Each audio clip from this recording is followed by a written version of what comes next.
The secret blanket that saved a marriage.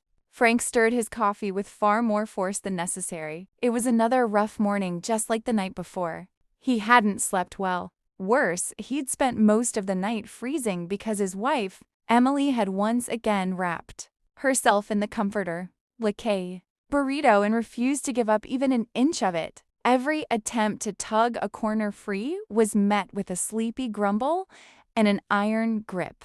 Frank knew better than to wake her. During the day, Emily was sweet, kind, and gentle, but if she didn't get enough sleep, she turned into a Category 5 family hurricane. So every night, Frank faced the same choice: freeze quietly or deal with the fallout the next morning. He always chose the cold.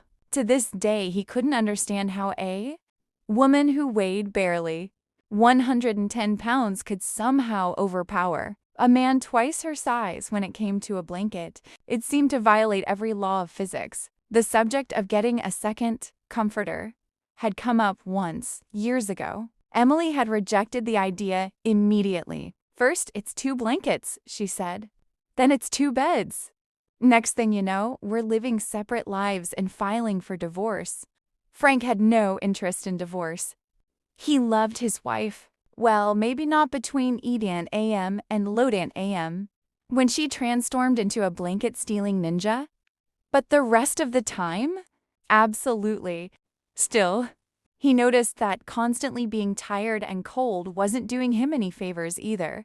He was grumpier, less patient, quicker to snap over little things. It wasn't exactly helping marital harmony. Something had to change. Since Emily wouldn't agree to a second blanket, Frank came up with a plan. He would secretly bring one into the house. One afternoon, while Emily was out running errands, he slipped a thick, fluffy comforter through the front door like a man smuggling classified government documents.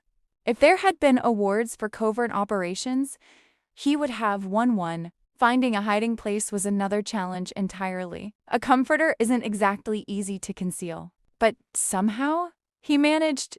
That evening, Emily wandered around the house, repeatedly passing dangerously close to his secret hiding spot. Frank nearly had a heart attack every time she got near it. For a moment, he considered confessing everything.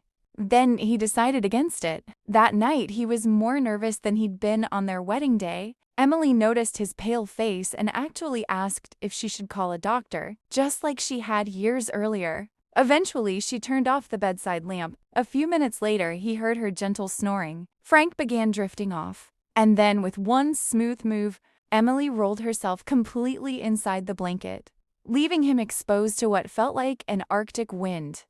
Showtime. Quietly, he slipped out of bed, retrieved his secret comforter, and slid underneath it. The warmth was glorious.